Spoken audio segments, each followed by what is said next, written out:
What if I told you that a $2 million settlement offer was actually a death threat, that a tech billionaire's perfect marriage was really an elaborate prison designed to silence multiple victims, and that one woman's refusal to stay quiet brought down a conspiracy involving judges, doctors, and police that had been operating for 20 years? This isn't just another domestic violence story. This is about Claire Thompson, a former investigative journalist who discovered her entire life was a lie. Her marriage was fake, her identity was stolen, and her newborn baby was being used as leverage in a game she didn't even know she was playing. But when Marcus Blackwood threw that book at his pregnant wife's head, he made one fatal mistake. He underestimated the power of a woman who had absolutely nothing left to lose. By the end of this story, you'll never look at wealthy, powerful men the same way again. What if I told you a $2 million settlement offer was actually a death threat? By the end of this story, you'll never look at wealthy men the same way again. My name is Claire Thompson, and 6 months ago, I thought I was living the American dream, married to tech billionaire Marcus Blackwood, 7 months pregnant, living in a $12 million Beverly Hills mansion. I had no idea I was actually trapped in the most elaborate con game of my life. It started on a Tuesday morning when I couldn't access our joint bank account. The screen showed insufficient funds, which was impossible. Marcus's company had just gone public for $3 billion. I called the bank, thinking it was a technical glitch. "Mrs. Thompson, your account shows a balance of negative $47, the representative said. There were several large withdrawals over the past 3 months. My hands shook as I hung up. Marcus was in Silicon Valley for investor meetings, but something felt wrong. I'd been an investigative journalist before we married, and my instincts were screaming. I drove to our bank branch and demanded printed statements. The numbers made no sense. $500,000 had vanished in increments over 12 weeks. The withdrawals were all authorized by Marcus, but he'd never mentioned moving money. That evening, I called my best friend Sarah, a private investigator. "Something's happening with Marcus," I whispered into the phone. "Money's missing, and he's been staying late at the office constantly." "Claire, honey, when was the last time you actually verified he was at the office during these late nights?" The question hit like ice water. I realized I'd been taking his word for everything. Sarah arrived within an hour, bringing surveillance equipment and a grim expression. "We're going to follow him tomorrow night." "But Claire, are you prepared for what we might find?" The next evening, we sat in Sarah's car outside Marcus's downtown office building. At 6 p.m., his Tesla pulled out of the garage, but instead of heading home to Beverly Hills, he drove towards Santa Monica. "Where is he going?" I murmured, my pregnant belly pressed against the seatbelt. We followed him to the Meridian Towers, an exclusive residential complex overlooking the Pacific. Marcus used a key card to enter the parking garage like he belonged there. Sarah pulled up building records on her laptop. Apartment 2307 is leased to Jessica Morrison. Ring any bells? My blood froze. Jessica Morrison had been Marcus's college girlfriend. He'd told me they'd broken up years ago, that she'd moved to New York, and he never heard from her. We waited 3 hours. When Marcus finally emerged, he wasn't alone. A blonde woman in an expensive dress was with him, and she was wearing a wedding ring. Sarah zoomed in with her camera. "Claire, I need to tell you something. I ran a background check on Jessica Morrison yesterday." "What did you find?" "She and Marcus were married in Las Vegas 2 years ago. The marriage license is public record." The world tilted. I grabbed Sarah's arm, feeling like I might vomit. "That's impossible. Marcus and I got married 3 years ago." Sarah's voice was gentle but devastating. "I checked your marriage license too. It was never filed with the county. legally speaking, you're not married to Marcus Blackwood. I stared at the building where my husband lived with his real wife, spending money I thought was ours on a life I didn't know existed. 7 months pregnant, no legal rights, no access to funds, no protection under the law. Sarah, what does this mean? It means you're not his wife. Claire, you're his mistress. And judging by these financial records, he's been planning to dump you all along. I didn't sleep that night. Instead, I sat in our mansion, surrounded by luxury that wasn't legally mine, carrying a baby whose father had been lying about everything for 3 years. Every photo on the mantel felt like mockery. Every expensive piece of furniture a reminder of my stupidity. At 7 a.m., Marcus walked through the front door like nothing had happened, carrying coffee and croissants from our favorite bakery. His smile was perfect, just like always. "Morning, beautiful. How's our little one?" He kissed my forehead and placed his hand on my belly, the same gesture that used to make me feel protected.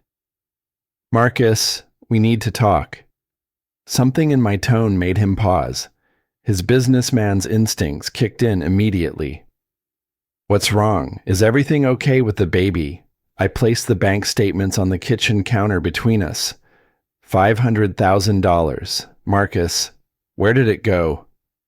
His face went through a series of micro-expressions, surprise, calculation, then practiced innocence. "Claire, honey, that money went to diversified investments. I'm protecting our family's future." "Our family?" I laughed, but there was no humor in it. "Tell me about Jessica Morrison." Marcus went completely still. In 3 years of marriage, I'd never seen him freeze like that.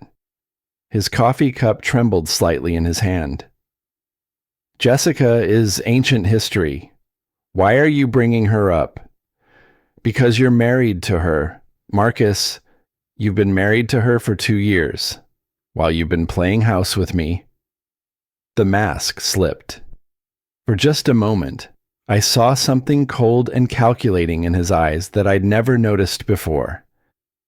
Then his practiced charm returned. "Claire, you're being irrational. Pregnancy hormones can cause paranoia and don't you dare blame hormones for this." I stood up, my voice rising. "I have photos of you with her. I have your marriage license. I know about the apartment you're paying for." Marcus set down his coffee very carefully. When he spoke, his voice was different, colder. "You've been spying on me. I've been trying to understand why my husband has been lying to me for 3 years. "Your husband?" Marcus laughed, and the sound made my skin crawl. "Claire, you need to understand something. You were never my wife. You were a convenient arrangement." The words hit like physical blows. "What are you talking about?" "I needed someone respectable for public appearances while I handled the complicated situation with Jessica. Her divorce from her first husband was messy, involved custody battles. It was easier to keep you around as a front." I sank back into my chair, the full scope of his deception crashing over me. The baby was an accident, but a useful one. A pregnant girlfriend generates sympathy, makes me look stable to investors. Marcus's voice was matter of fact, like he was discussing a business strategy. "But now that the IPO is complete, I don't need the pretense anymore." "Marcus, this is insane. We've been together for 3 years. We planned this pregnancy." "You planned it? I went along because it served my purposes." He pulled out his phone and made a call. "Mitchell, it's Marcus. We need to accelerate the timeline." "Yes, today." He hung up and looked at me with something that might have been pity. "My attorney is preparing papers. You'll need to vacate the house by Friday." Vacate, I struggled to stand, my pregnant belly making everything awkward. This is my home. It's my house. Claire, everything here belongs to me. You have no legal claim to any of it. The reality hit me like a sledgehammer. No marriage meant no community property rights, no legal claim to anything we'd built together. I was 7 months pregnant with nowhere to go and no money of my own. What about the baby? Marcus's expression softened slightly. I'll provide child support, of course, but custody will be shared, and I'll want DNA testing to confirm paternity. You're questioning whether the baby is yours. I'm questioning everything about our relationship. Claire, you've proven you can't be trusted. The gaslighting was so smooth, so practiced, that for a moment I almost believed I was the one in the wrong. Then anger cut through the confusion like a blade. I can't be trusted. You've been living a double life for 3 years. Marcus moved closer, and for the first time, I felt physically intimidated by him. He was 6 feet 2, athletic from his daily workouts, and suddenly seemed to loom over me. Lower your voice. The staff doesn't need to hear you having a breakdown. I'm not having a breakdown.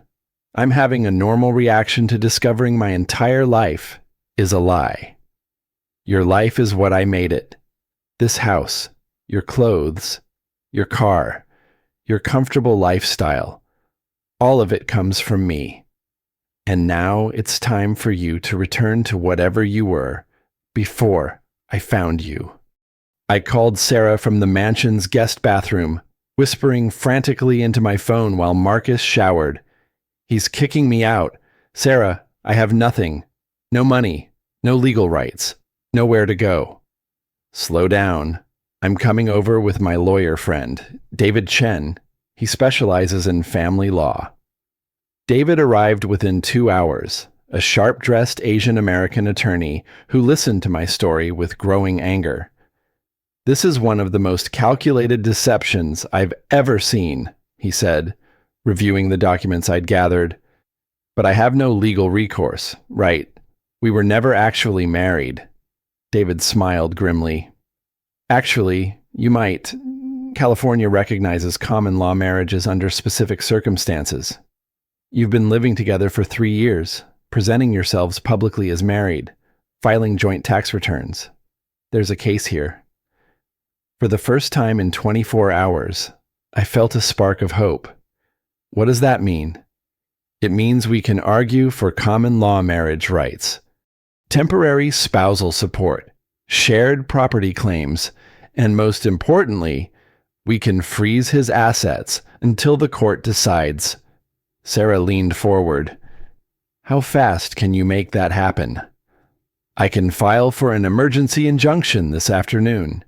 If the judge agrees, Marcus won't be able to touch any major assets without court approval.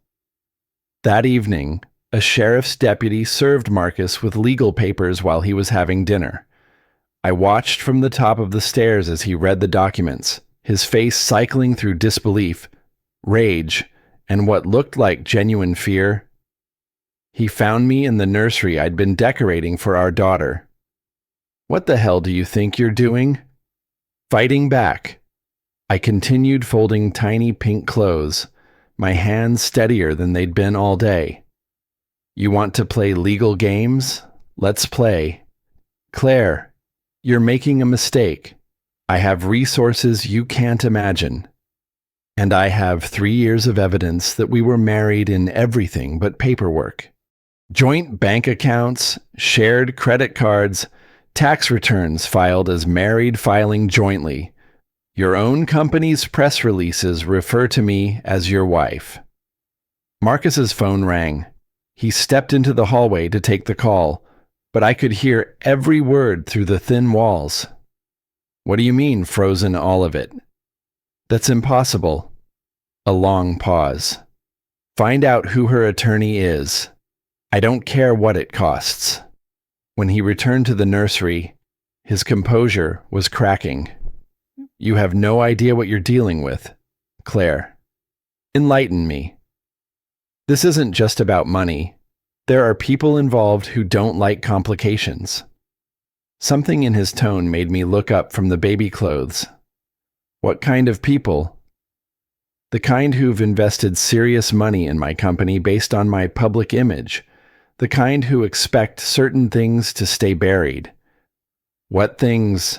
Marcus ran his hands through his hair, a gesture I'd never seen from him before. He was actually nervous. Jessica isn't just my wife, Claire. She's also a federal witness in a case involving some of my early investors. The room seemed to tilt. A federal witness for what? Money laundering, RICO violations, the kind of charges that can bring down entire financial networks. Marcus sat heavily in the rocking chair I'd bought for nursing. My marriage to Jessica was arranged to keep her quiet and cooperative. And me.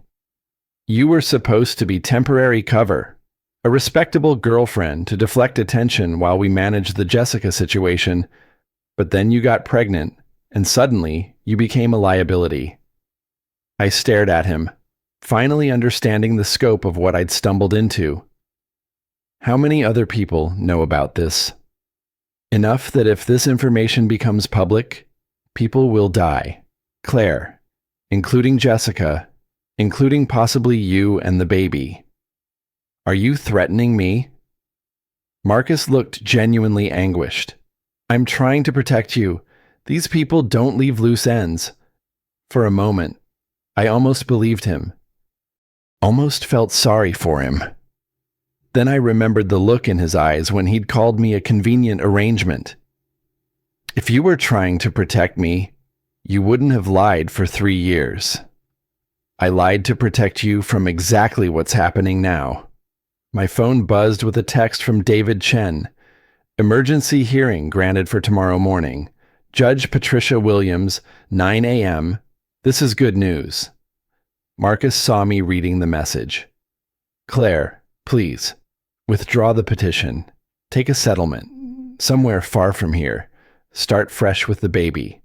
I'll make sure you're financially secure. How much? $2 million. Cash. All you have to do is sign a non-disclosure agreement and disappear. The hearing was set for 9 a.m., but at 7:30, David Chen called with devastating news. Claire, we have a problem. Someone leaked information about your past to Marcus's legal team. I was getting dressed in the one professional outfit that still fit my pregnant body. What kind of information? Your journalism career, specifically, why you were fired from the Los Angeles Herald. My blood went cold. David, that was 5 years ago. It's not relevant to... They're making it relevant. Marcus's attorney is claiming you have a history of fabricating evidence and lying to serve your agenda. The Los Angeles Herald incident was the darkest chapter of my professional life. I'd been investigating a sexual assault case at USC and under pressure to meet a deadline. I'd misrepresented some witness statements. When the truth came out, I was fired and blacklisted from journalism. How did they find out about that? It doesn't matter how. What matters is they're going to use it to destroy your credibility. They're painting you as a liar who fabricates evidence for personal gain. I sank onto the bed, the weight of my situation crushing down on me. So the hearing is still happening, but our position is severely compromised. Judge Williams is known for being tough on people she perceives as dishonest. At the courthouse, I sat beside David while Marcus's attorney, a woman named Victoria Sterling, presented their case with surgical precision. Your Honor, Mrs. Thompson has a documented history of fabricating evidence to support false narratives. 5 years ago, she was terminated from the Los Angeles Herald for misrepresenting witness statements in a sexual assault investigation. Judge Williams, a severe woman in her 50s, looked at me over her reading glasses. Is this true? Mrs. Thompson. Yes, Your Honor, but the defense would also like to present evidence that Ms. Thompson has been stalking Mr. Blackwood with the help of a private investigator in violation of his privacy rights. Victoria Sterling placed photos on the judge's desk, photos of Sarah and me following Marcus to Jessica's apartment, photos of us using surveillance equipment, photos that made us look like obsessed stalkers rather than a woman trying to understand her husband's lies. Your Honor, David interjected. Miss Thompson had legitimate concerns about what? Counselor, about her boyfriend's private life, because that's what Mr. Blackwood was, her boyfriend, not her husband. The evidence clearly shows that while Ms. Thompson may have believed they were in a committed relationship, Mr. Blackwood never represented their arrangement as legally binding. Victoria Sterling smiled coldly. In fact, Your Honor, Mr. Blackwood has text messages showing that Ms. Thompson knew their relationship was not legally formalized. She handed the judge a stack of printouts. My text messages to Marcus from 2 years ago, when I jokingly asked when he was going to make an honest woman of me. Messages where I'd complained about people asking when we were getting married. Messages that could be interpreted as acknowledgement that we weren't actually married. The evidence shows that Ms. Thompson entered into a casual relationship with full knowledge of its informal nature. Her current claims of common law marriage appear to be a calculated attempt to gain access to Mr. Blackwood's assets following his decision to end their relationship. Judge Williams studied the documents for what felt like an eternity. Finally, she looked up. Ms. Thompson, given your history of misrepresenting facts and the evidence suggesting you understood the informal nature of your relationship with Mr. Blackwood, I'm denying your petition for an emergency injunction. The courtroom spun around me. David tried to object, but Judge Williams continued. Furthermore, I'm ordering the immediate release of all frozen assets. Ms. Thompson, you have 48 hours to vacate Mr. Blackwood's property. As we left the courthouse, photographers were waiting. Someone had tipped off the media. Headlines were already being written. Disgraced journalist tries to contact billionaire. Lying reporter caught in gold digging scheme. That evening, I sat in the mansion that was no longer my home, surrounded by a life that had never been real. My phone buzzed constantly with calls from reporters, but I couldn't bring myself to answer. Marcus found me in the nursery, staring at the crib I'd assembled with such hope just weeks ago. I'm sorry it had to happen this way, he said quietly. Are you, or is this exactly what you planned? Claire, I never wanted to hurt you, but you did hurt me. You've been hurting me for 3 years, and I was too stupid to see it. Marcus sat on the floor beside me, something he'd never done before. What happened at the Herald wasn't your fault. You were young, under pressure. I couldn't let him comfort me. Not now. Just tell me one thing. Was any of it real? Did you ever actually care about me? For a long moment, Marcus was quiet. When he finally spoke, his voice was barely above a whisper. I cared about the person you were when I met you, but that person wouldn't have fit into the life I needed to build. I had 48 hours to pack up 3 years of my life, but I couldn't bring myself to start. Instead, I sat in Marcus's office, going through his files one last time, looking for anything that might help me understand how completely I'd been deceived. In his desk drawer, I found a folder labeled Claire Management Strategy. Inside were psychological profiles, behavioral analyses, and what looked like a handbook for manipulating me, notes about my insecurities, my need for security after growing up in foster care, my tendency to believe the best in people. You made me into a case study, I said aloud to the empty room. That's when I found the other files, documents about Jessica, but not what I expected. Hospital records, police reports, photos of bruises and injuries dating back 5 years. Jessica Morrison wasn't just Marcus's legal wife. She was his victim. The marriage wasn't arranged to keep her quiet about money laundering. It was arranged to give Marcus legal control over a woman he'd been systematically abusing. My hands shook as I read police report after police report, all dismissed or buried through Marcus's connections and money.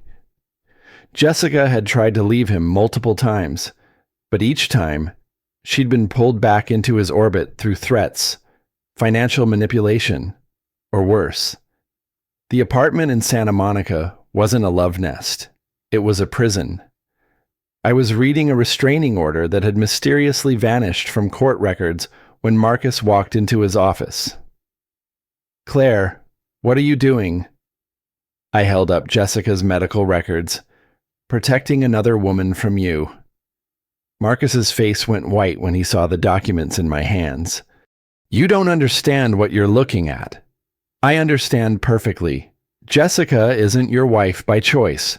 You're holding her prisoner. She's mentally unstable. Claire, those incidents were self-harm. Broken ribs are self-harm. A fractured skull is self-harm." Marcus moved toward me, and for the first time in 3 years, I felt genuinely afraid of him. "Put those down.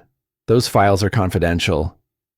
Confidential or evidence of felony assault. "Claire, you need to understand something. Jessica is dangerous. She's tried to hurt herself, to hurt others. The arrangement we have keeps her safe and gets her the help she needs." I backed toward the door, clutching the files. "I'm calling the police." "No, you're not." Something in his tone made me freeze. Marcus reached into his desk drawer and pulled out a thick hardcover book, a biography of Steve Jobs that he kept as a prop to seem thoughtful and intellectual. "Marcus, what are you doing?" "I'm protecting myself, my business. And ironically, I'm protecting you too." He weighed the book in his hands like a weapon. "Those files contain information about federal witnesses, ongoing investigations, and people who will kill to keep their secrets buried. So you're going to what beat me unconscious to keep me quiet? I'm going to do whatever it takes." I'd known Marcus for 3 years. I'd seen him angry, frustrated, stressed, but I'd never seen him like this, cold, calculating, and completely without conscience. "The baby. Marcus, think about the baby. The baby will be fine. Premature births happen all the time, and with my resources, she'll have the best medical care available." The casual way he discussed potentially killing his own child terrified me more than anything else he'd said. I ran. Marcus followed me into the marble foyer, the book still in his hand. "Claire, stop. You're only making this harder." "Harder for who? For everyone. Do you think Jessica wants her story public? Do you think she wants to relive years of trauma in court proceedings and media coverage?" I realized he was probably right about that, but it didn't change what I had to do. She deserves the choice. She made her choice when she stayed. She stayed because you gave her no options. That's when Marcus snapped. He drew back his arm and hurled the Steve Jobs biography with all his strength. The book hit my temple with a sickening crack that echoed through the foyer. I felt my knees buckle, felt the warm spread of blood down my face, felt the marble floor rushing up to meet me. As consciousness faded, I heard Marcus on his phone. "Mitchell, we have a situation. Yes, I need you here now. And call Dr. Westbrook. We're going to need a discreet medical consultation." He wasn't calling an ambulance. He was calling his lawyer and a private doctor who would help him cover up what he'd done. My last coherent thought before everything went black was that I'd been wrong about everything. Marcus wasn't just a liar and a manipulator. He was a killer. I woke up in a private hospital room with machines beeping around me and a bandage wrapped around my head. For a moment, I couldn't remember where I was or what had happened. Then the pain hit, and everything came rushing back.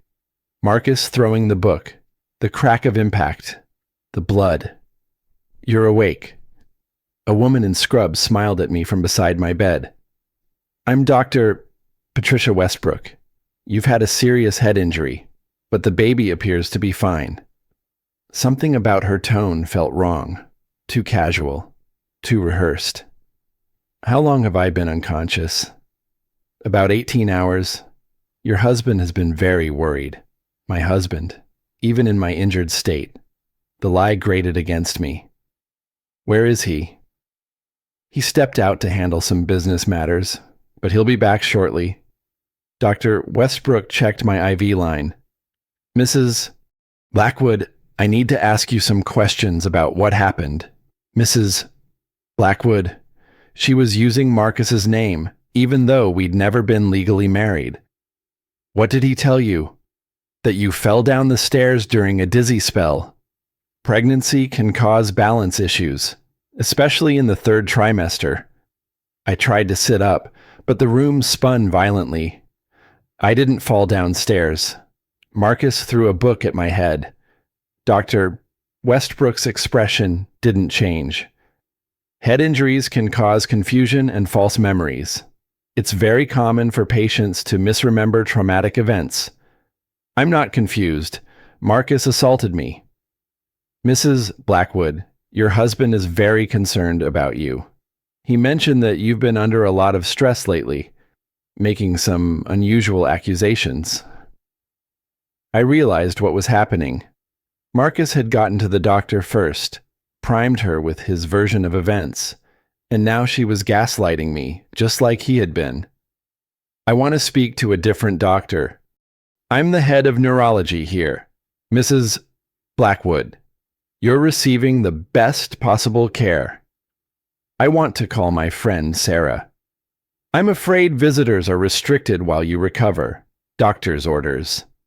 The door opened and Marcus walked in, carrying flowers and wearing the expression of a concerned husband. Behind him was a man I didn't recognize.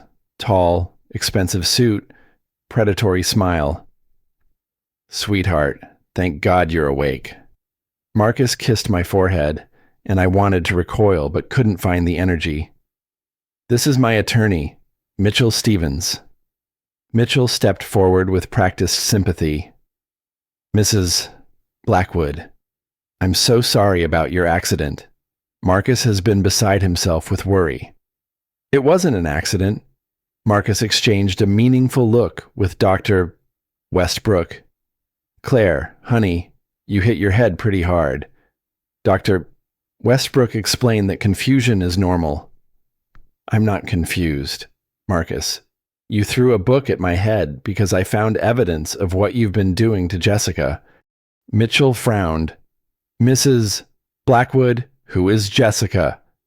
The question was so smoothly delivered that I almost believed he didn't know. These people were professionals at deception. "Dr. Westbrook, could you give us a moment alone with Mrs. Blackwood?" Marcus asked. "Of course. I'll check on other patients." Once we were alone, Marcus dropped the concerned husband act entirely. "Claire, you need to understand your situation. You're in a private hospital owned by people who work with me. The police report states that you fell down the stairs. The medical report will confirm that your injuries are consistent with a fall. People will ask questions. Sarah knows what you've been doing." Mitchell smiled coldly. "Ms. Chen has been taken care of." My heart stopped. "What do you mean, taken care of?" "She had an unfortunate accident yesterday evening. Apparent overdose. Very sad for someone with 5 years of sobriety."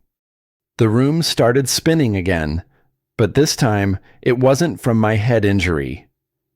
"You killed Sarah." "Sarah killed herself, according to the police report. The stress of losing her private investigator's license for illegal surveillance activities proved too much for her. She didn't have a drug problem anymore. Marcus sat on the edge of my hospital bed. Claire, you need to accept reality. Sarah is dead. You're alive because I want you alive. But that could change very quickly. The baby will be well cared for.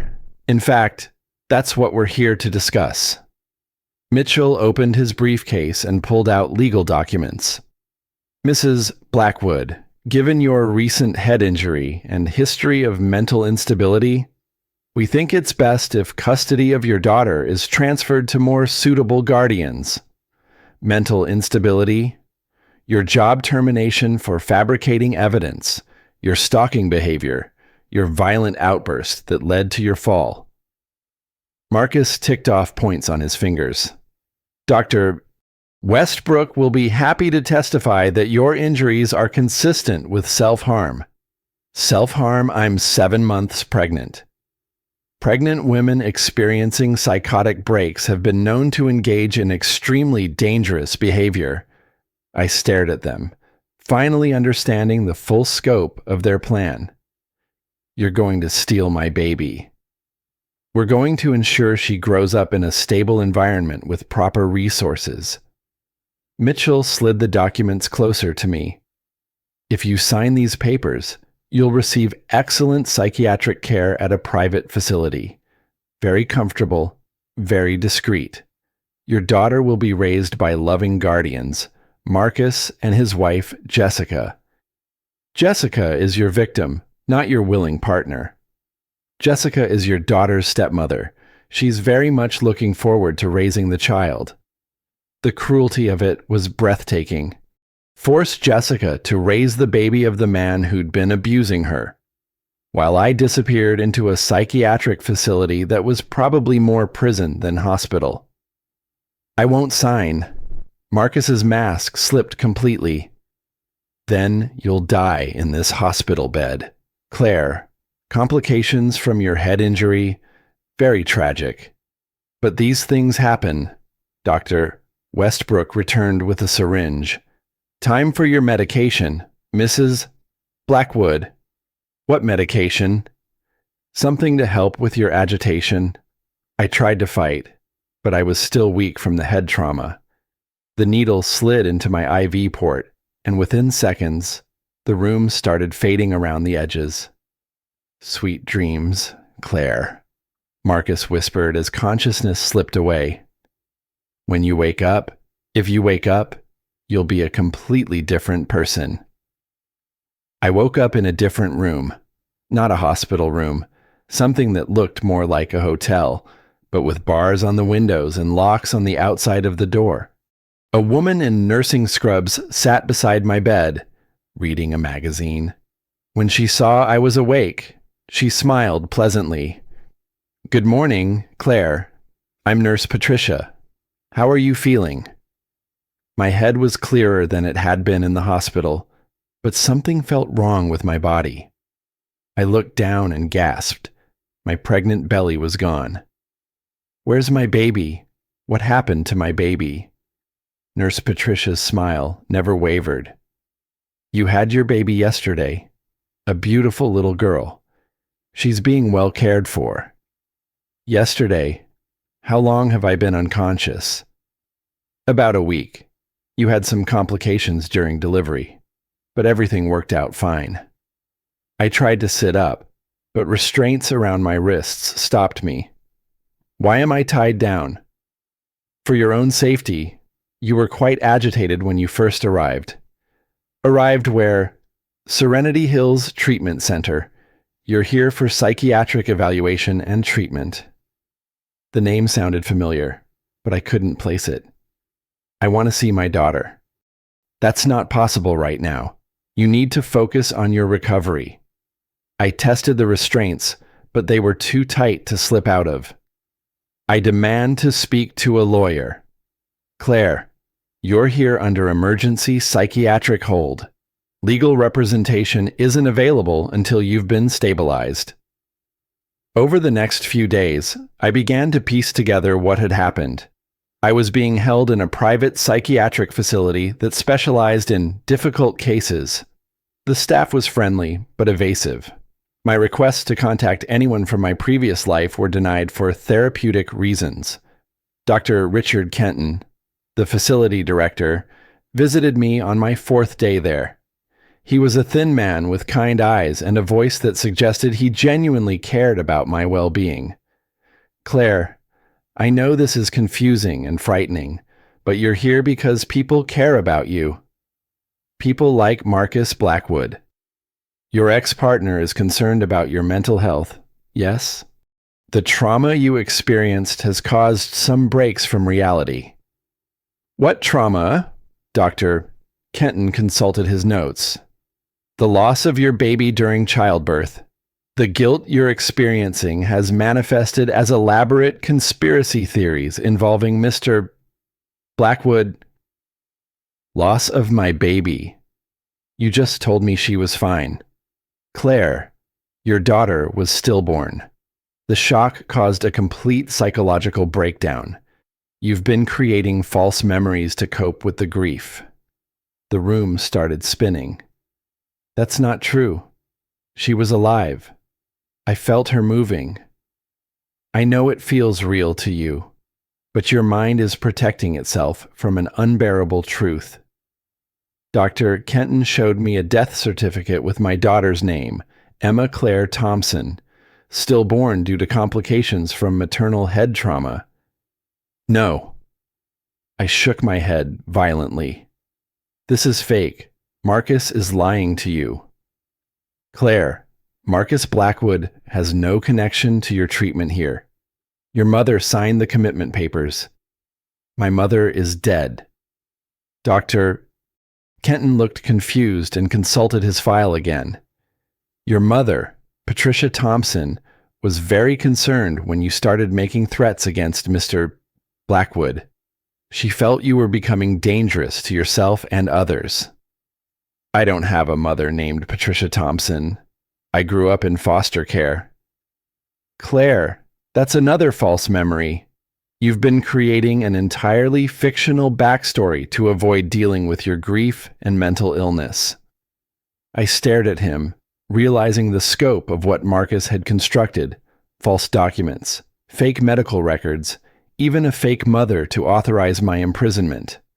The level of resources and connections required was staggering. Dr. Kenton, what if I told you that everything in that file is fabricated? What if Marcus Blackwood has created an entire false identity for me to justify keeping me locked up? Claire, that level of conspiracy would require resources and connections that no individual could possess. Unless that individual is part of a larger network? Dr. Kenton set down his file and looked at me more carefully. What kind of network? People who make problems disappear. People who can falsify medical records, buy off doctors, eliminate witnesses. Claire. Sarah Chen, my friend, the private investigator. Check if she's really dead. Check if she really had a drug problem. Check if the police report about her death makes sense. Something in my voice must have gotten through to him, because Dr. Kenton made a note. I'll look into it. And while you're at it, check if Jessica Morrison, Marcus's legal wife, has a history of seeking medical treatment for injuries that don't match her explanations. Dr. Kenton was quiet for a long moment. Claire, if what you're suggesting is true, then this facility is part of the conspiracy. Is it? He looked around the room as if seeing it for the first time. I don't know, but I'm going to find out. Dr.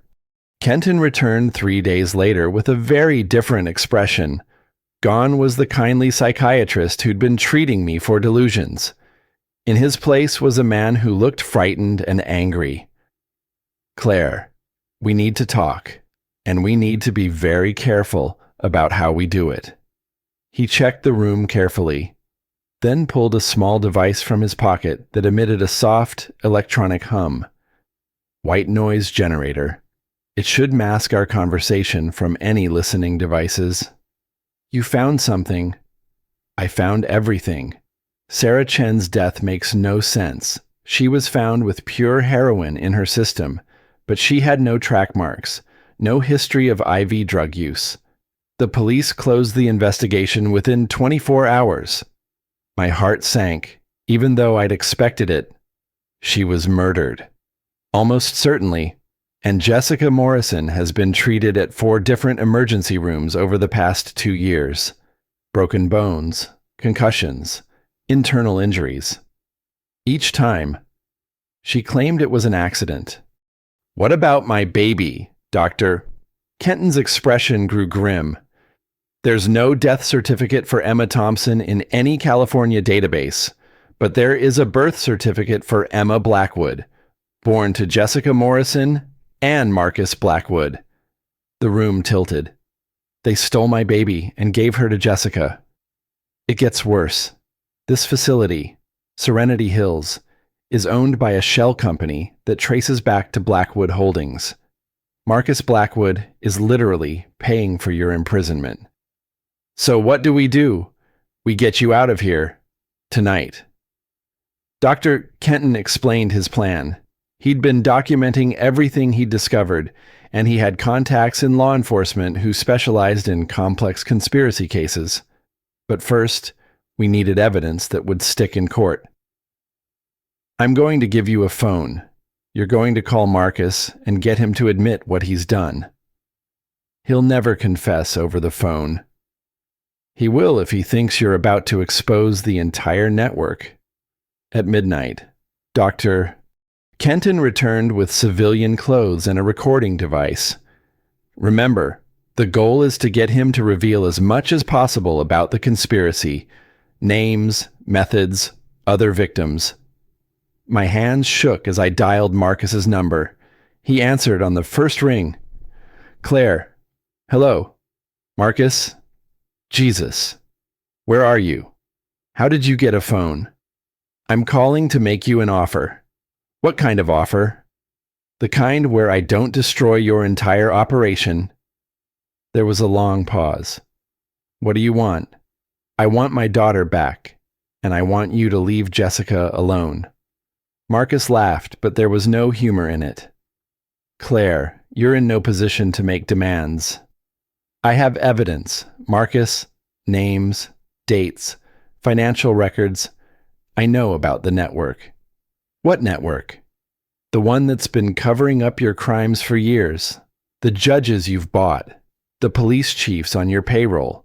The doctors who falsify medical records." Another pause. Longer this time.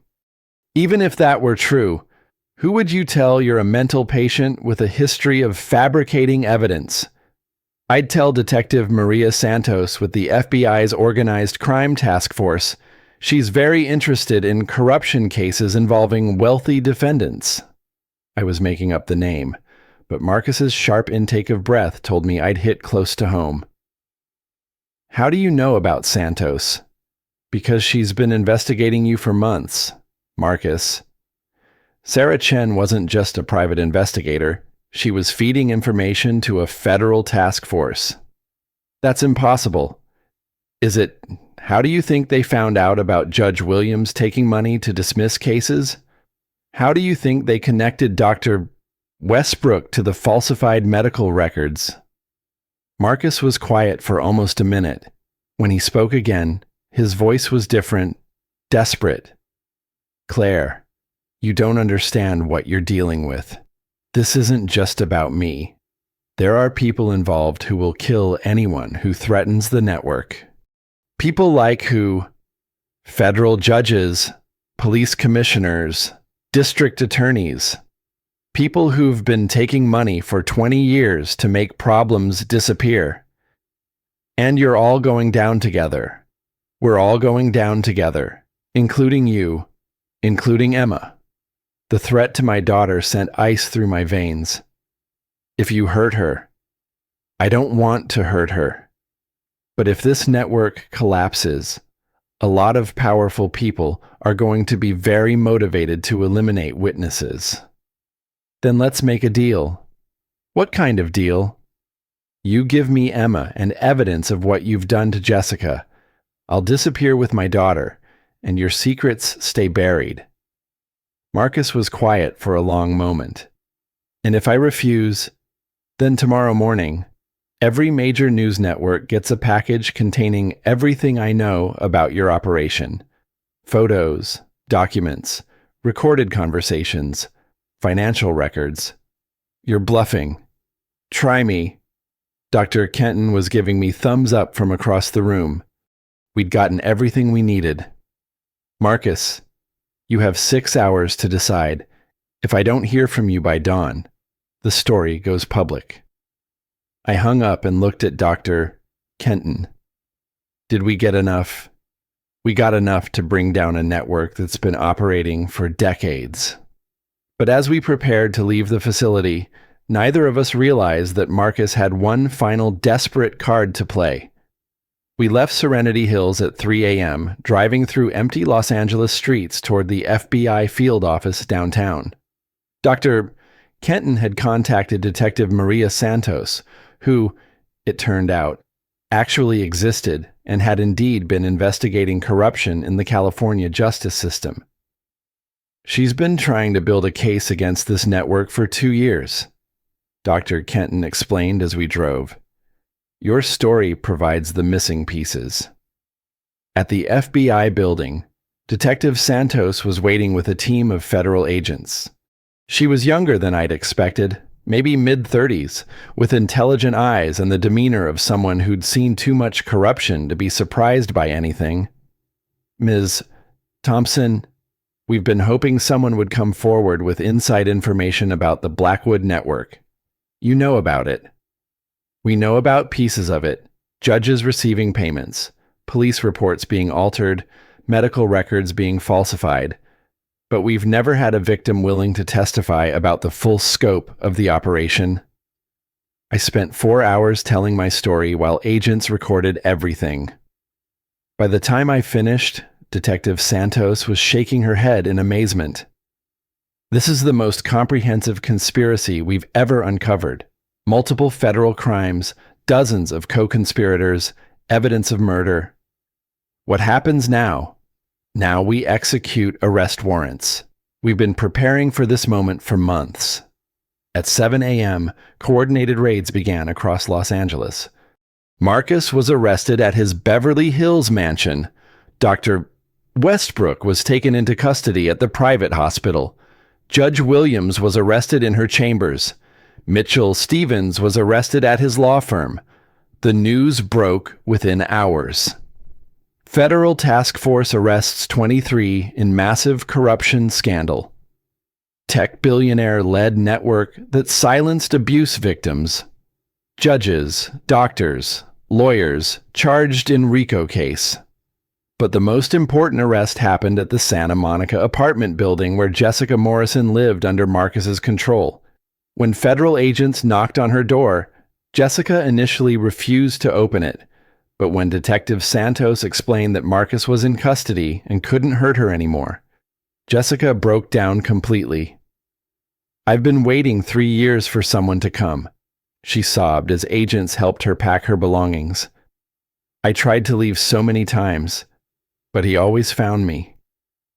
Jessica brought Emma to the FBI field office that afternoon.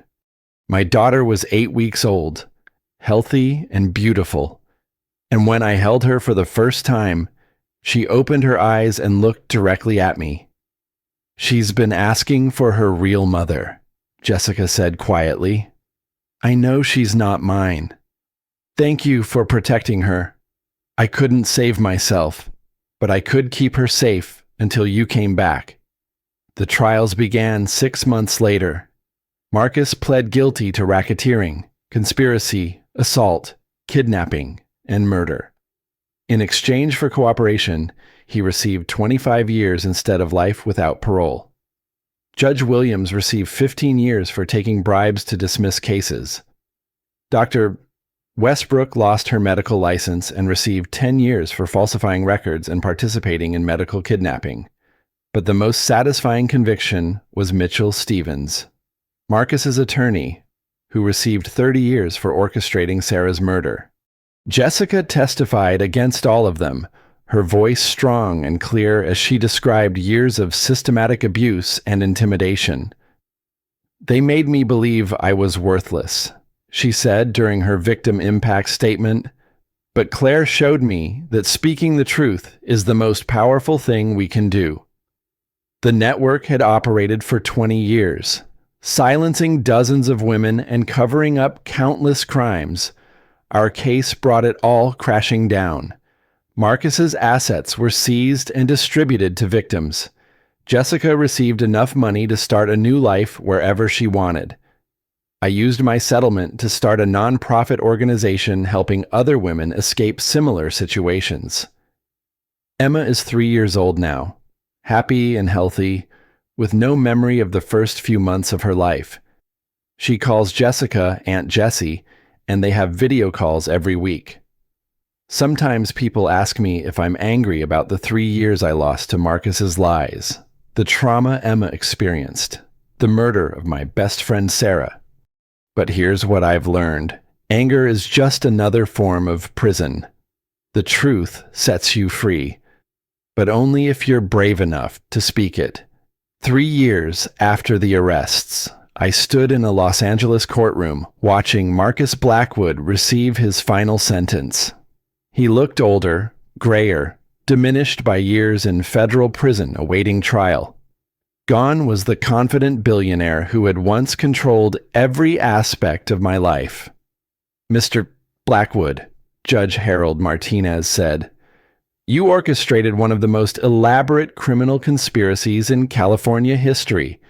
You systematically abused women, murdered witnesses, corrupted officials, and attempted to steal a child from her mother." Marcus stood with his court-appointed attorney, having been abandoned by his expensive legal team once his assets were seized. He stared straight ahead, showing no emotion.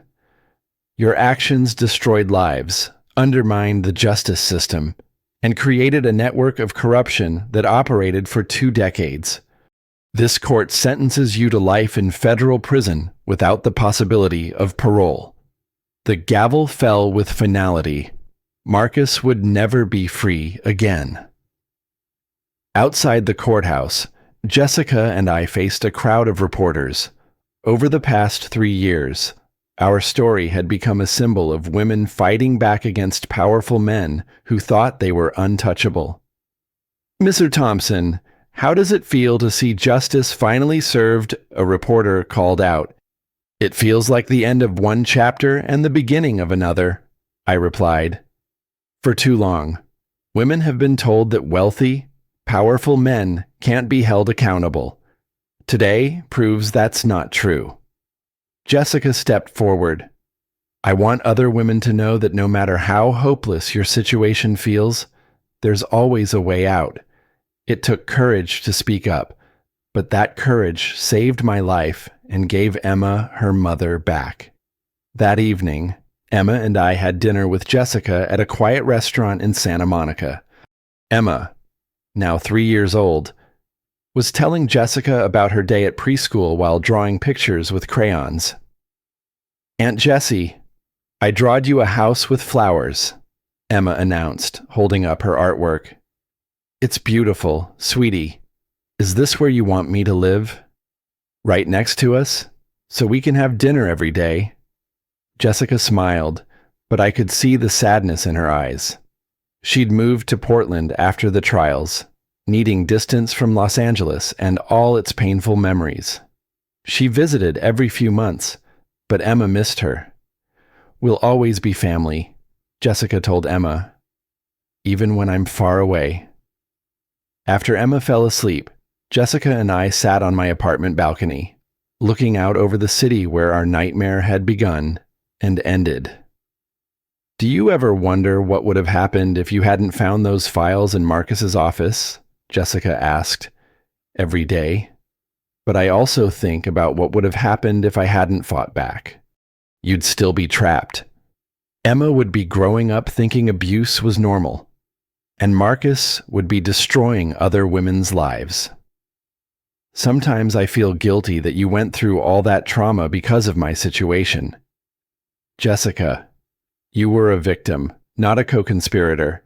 Marcus built that entire network to control and silence women like us. Fighting back was the only choice that had any honor in it. The nonprofit organization I'd started with the settlement money had helped 47 women escape abusive relationships over the past 3 years. We provided legal assistance, safe housing, and most importantly, the knowledge that they weren't alone. Emma had no memory of her first few months of life, but she was growing up knowing her mother was strong, that women could fight back against people who tried to hurt them, and that speaking the truth was always worth the risk. As Jessica prepared to return to Portland the next morning, she hugged me tightly. "Thank you for saving us both," she whispered. "We saved each other." The Marcus Blackwood network had fallen completely. 23 people received prison sentences. The corruption that had infected the California justice system for 2 decades was exposed and rooted out. New laws were passed to prevent similar conspiracies from operating. But the most important victory was personal. Emma would grow up free. Jessica had built a new life in Portland working as a victim advocate, and I had learned that sometimes the most powerful thing you can do is refuse to be silenced. Marcus threw a book at his pregnant wife, thinking it would end the threat to his carefully constructed empire of lies and abuse. Instead, it started the chain of events that brought down an entire network of corruption and gave dozens of women their freedom back. The book that was meant to silence me became the catalyst for the loudest truth anyone had ever spoken about wealth, power, and the courage it takes to fight both. Emma is learning to read now, and her favorite stories are the ones where the brave princess saves herself. That's exactly the kind of woman I want her to become. Claire's courage to fight back didn't just save her own life. It exposed a network that had been silencing women for decades and gave dozens of victims their freedom back. Her story proves that no matter how powerful your abuser is, the truth is always stronger. What would you have done in Claire's situation? Drop your thoughts in the comments below. I read every single one. If this story opened your eyes to how corruption really works, smash that like button and share it with someone who needs to hear it. And hey, if you want more stories about ordinary people taking down extraordinary evil, hit that subscribe button and ring the notification bell. Trust me, you won't want to miss what's coming next. Thanks for listening. And remember, your voice matters more than you know.